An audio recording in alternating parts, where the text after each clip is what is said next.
Hello, this is Blue Star, Defender of Equestria, and this is my afterthought review to My Little Pony, A Zephyr Heights Mystery.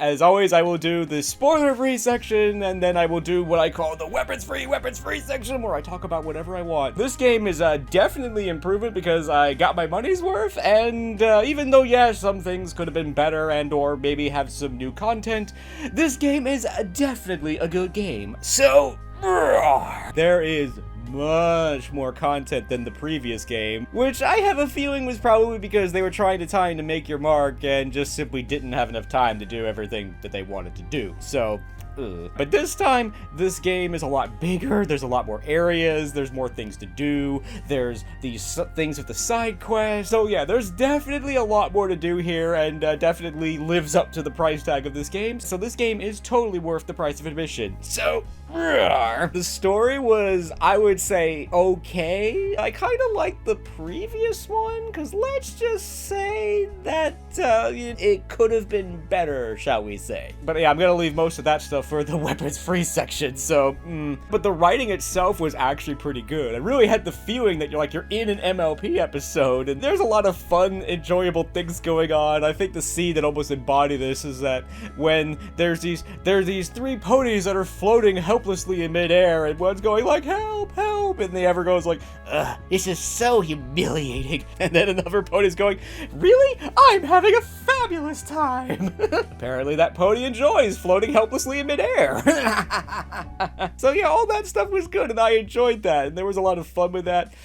I am kind of disappointed that the side quests don't have any voice acting and they're just text. I mean, yeah, if there was only text or all voice acting, that would be fine, but to have, like, voice acting and then not have voice acting is a little, But again, this could be a never time constraint issue, and yeah, they didn't have time to do that. And if that's the case, so be it. But I hope next time they definitely do voice acting, because the voice actors they hired are either the ones from Tell Your Tale or are very darn close to the originals, with the exception of Zip. But in any case, the voice actors did a pretty good job here. So, the level design was, I think, okay. I kind of liked how each of the main six had their own little, like, abilities. So you'd use this character for this character for that. And maybe there was one or two characters that, might have been able to do something different with. But overall, I think that was really cool. Because, yeah, otherwise, you would just pick your favorite character and you would just use that character all the time. Although I must admit, I did use Sunny a lot because she had skates, so she could travel much faster for longer than most of the other ponies, so... And I did enjoy gliding with the three Pegasi ponies. While I appreciate that they're trying to make the game a lot longer and, more involved, shall we say, there were times in the level design it feels like, as somebody once said, it's like one more thing! Oh, how many more rooms do I have to go through to get out of this crazy palace or something like that? I did kind of like that if you needed this particular ability to use, you could just go up to that thing and just press, a button, and that pony just automatically selected and just uses that power, so... That was very convenient, so I liked that. One thing I kind of didn't like was that sometimes it felt like there was this really loud chirping noise when you're switching characters. Or maybe I just have a headache and it just annoys me then, but yeah, I would remove that sound and or change it for something else. But other than that, I really liked what they did with the characters here, and it was fun to use all of the main six instead of just Sunny, so... Another thing that was kind of cool was that they used pretty much every piece of music from Make Your Mark and Tell Your Tale. It's like, okay, not quite, but they used a lot of it. I think that was a good move, and I think it was also kind of good that they kind of combined Make Your Mark and Tell Your Tale together. There's songs and content from both. Like on the loading screen, that it's the Unity Crystals, but it's the Unity Crystals in the Tell Your Tale style, and all the emojis are in the Tell Your Tale style as well. I think that's good that they're trying to incorporate both instead of just focusing on one or the other, so I think that's good. So overall, I think this game was pretty good. I mean, if you're a Brony, you'll probably like this, and if you're a non-Brony, if you're a die-hard 3D platformer, you might still enjoy this. The good news is, I think one way or another, if whether you've seen Make Your Mark, Tell Your Tale, or My Little Pony before, you'll probably have a decent understanding of what's going on, and you'll probably enjoy this game regardless. So, roar. Sure, it's still a kid's game, it's still relatively straightforward, but it was still a fun, entertaining game, and there was a lot of fun, entertaining moments between all the ponies, and the puzzles were still interesting, and I did like how all the powers and abilities kind of complement each other. That sure, you could run around and just search for the item yourself, or you could use Hitch Detective's ability, which sure is kind of leading you there, but it isn't just simply a straight trail there. Sometimes you have to kind of figure it out a little bit for yourself, and overall I think the game was actually pretty good. It was definitely worth the price of admission. There was a lot of things to do and see here. The characters were fun and entertaining, and definitely fully in the spirit of My Little Pony, and overall I think it's a good game and I enjoyed it. So, roar. Now it's time to go weapons free, and talk about whatever I want. So if you don't want spoilers, you shouldn't watch the end of this video, so it's time to go weapons free, because you have now entered the spoiler-free fire zone. Yeah, I think the story was actually pretty okay. I mean, obviously, they're selling this as a mystery. There's like, oh, these weird magical anomalies, and magic is just going crazy over Zephyr Heights. It's like, what is causing it? It's Sparky? Oh, okay. Oh, the plight of the pony/dragon parent. Parenting is hard enough as it is, but kids with all these crazy magic powers and don't know how to control them is a problem all unto itself, so no! I was honestly hoping for something way more interesting and way better than that. Like, oh, there's a special secret magic crystal or something hidden beneath Zephyr Heights, or oh, there's some pony or villain or something that's causing this. It's like, no, it's Sparky, and it's because he ate too many cookies and stuff, so it's not a bad motivation, it just could have been better in some ways. This is why I like the story from the previous game actually in some ways better, and that I wasn't really quite thinking that, but when it happened, it's like, oh, okay, I kind of like that, because again, the long story short is, those ponies have just gone from being enemies to being friends, and those ponies are now walking around town again. There's got to be at least some pony here who's not happy about this. So I thought that was a good thing to actually talk about that and resolve that. But here it's kind of like, oh, alright. I mean, it works, but it could have been better. But, you know, whatever. Otherwise, I really did like all the writing and all the stuff that was going on between all the ponies. Even though most of these ponies don't even have names or even titles, they're just pony. Aww. But I did like that we got to see a lot of the guard characters, but sadly, Zoom and Thunder are nowhere to be found, so aww. It appears that there's plenty of other guards, so maybe Queen Haven gave them the day off, so there was definitely a lot of fun things happening between all the characters, and I actually really enjoyed that stuff. You really did feel like this was like an episode of MLP, and they were very successful at that. So, technically, I can tell that there's some things that are perhaps not quite working right, per se, and or little bugs here and there, and it feels like you have to go into the levels and almost start them over again every time you load the game. But I guess in some ways, that's kind of okay, because, yeah, after you finish the game, you don't want to feel like you've finished the game and there's nothing left to do. Still kind of it feels somewhat annoying sometimes, like, oh, I gotta move that stuff out of the way or rebuild that bridge or whatever just to go to this area or something, so in terms of like the main six's abilities and their powers, I actually kind of like them. I mean, I was kind of surprised that Hitch got the detective ability and not Zip, but then again, Zip really is a great flyer, so it makes sense that, okay, we're gonna give her like the floating in the air with the fan thing, and Hitch is gonna be the detective. So I think that actually in some ways worked out. It was just surprising, and I did like how Hitch's detective ability isn't just simply follow this trail, and sometimes there's a point where there's no hoofprints for you to follow, and you kind of have to keep following the line and kind of figure it out a little bit. I mean, it's not exactly like you're actually figuring it out, but it is kind of nice that it isn't just simply, here, follow this line wherever I tell you, because that would feel too easy in some ways. I feel kind of bad for Misty because her powers were useful during the story, where it's like, you know, she was going to, you know, like, unmystify these ponies, but otherwise she doesn't actually have any other real abilities. I mean, I do kind of like that her ability is to sort of just cheer ponies ponies up and make them feel better. It almost makes me feel like I always got to go up to those ponies and, you know, and make them feel better because they're sad and I want to cheer them up.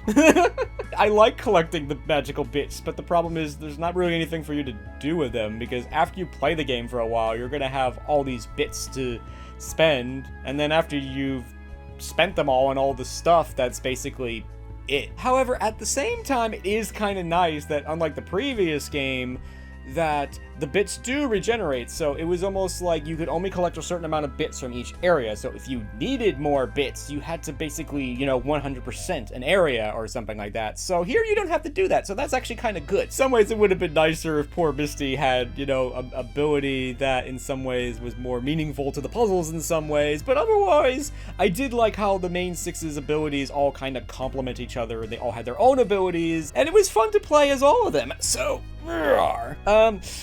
Yes, I do have to talk about one major thing that I encountered, which is why my first playthrough was way longer than this other one that I was starting, and I kind of liked what they were doing with the emojis. The problem is that Sunny's emoji appears to be almost in some ways the starter emoji for a lot of the other quests, which if you don't have, you can create the situation where you're stuck. It's like, I'm an adult and a computer programmer. I'd like to think of myself as being a fairly smart guy. So if I get stuck in a game like this, I feel like the game is probably doing something wrong. So, and I have to say yes and no. At first I was going into computer programmer mode and trying to like diagnose why is this happening, and I'm thinking, oh, maybe it's you know, you get a random one and creates this condition where you kind of get stuck, and that was totally not the case because I played the game a second time and I got the Sunny emoji from the same pony, and the chances of that are very, very low. The pony that gives you the Sunny emoji is the pink pony with the red beret in the mall. It sounds like I'm playing Clue or something. It's like, it was the pink pony with the red beret in the mall with the Sunny emoji. The problem was it felt like for a long time I couldn't actually do any of the other quests to sort of get the Sunny emoji, and I feel like I'm stuck.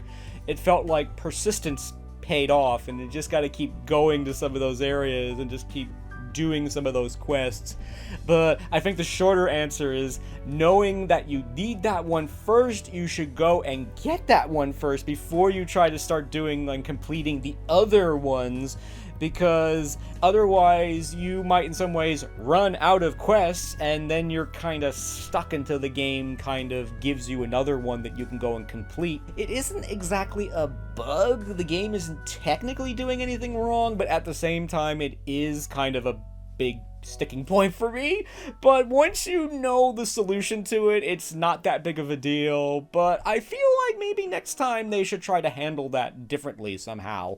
Like, maybe they should just simply give you that one at the start, so that no matter what quest you did and what emoji you have, there's always at least another one available for you to keep going, so at least you don't feel like you're stuck. But regardless, I did kind of like the emojis. At first I was kind of confused about what do I do with them, because I see these other ponies, with the emojis. I figure, oh, do I have to like match what they're doing? It's like, no, those ponies are just using emojis and stuff. It's just simply when a pony asks you for a particular emoji, you just select it and then you just use it. So, okay, I kind of like that.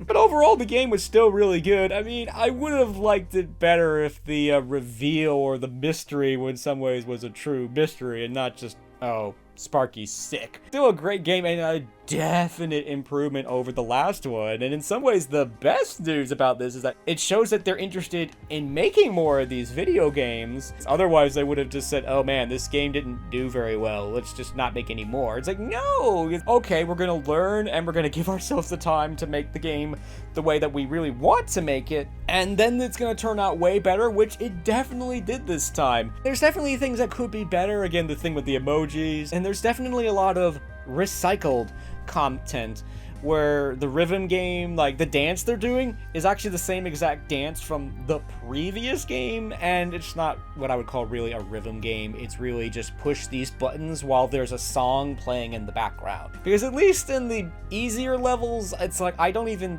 think that it's actually in rhythm with the song, because I'm like trying to get into rhythm and it's not really in rhythm. I'm just pushing this button when it tells me to push it, so, And yeah, they were recycling the dance from the previous game, and I was thinking, well, they should have made a new one. Okay, that takes time and stuff to do. And then I thought, this is a song from Make Your Mark.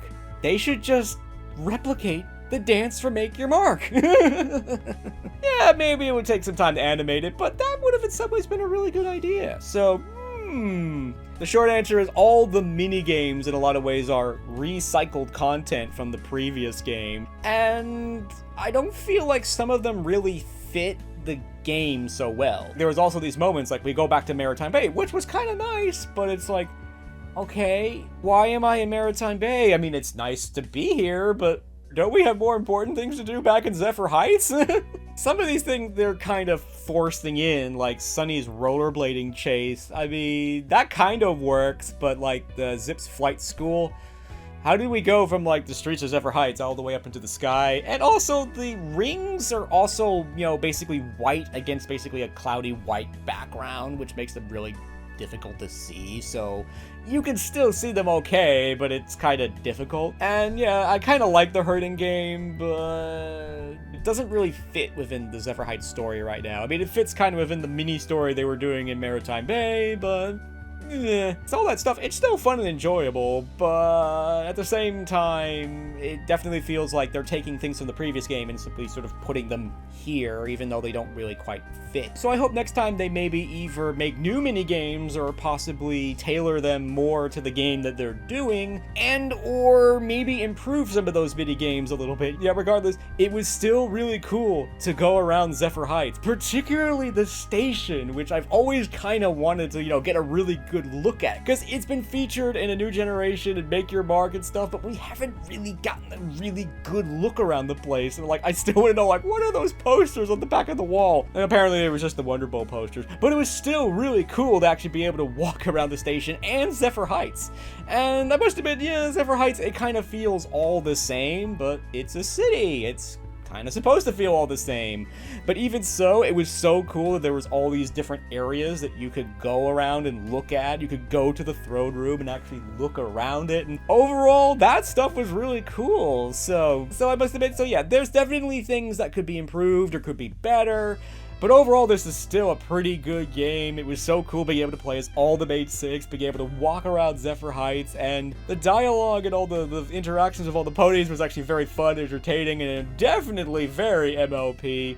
And sure, the story, its resolution could have been in some ways better, but it was still a good story. I enjoyed it, and it was still definitely fun going on this mystery with the main 6, and I look forward to seeing what's coming next. So, roar!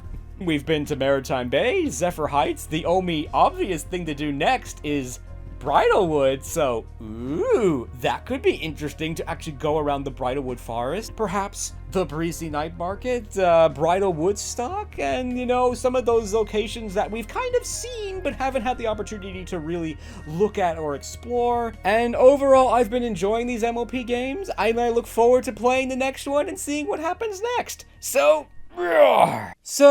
I hope you enjoyed this video, and as always, thank you for commenting, liking, subscribing, and until next time, this is Blue Star. Stay strong and pony on. Blue Star out.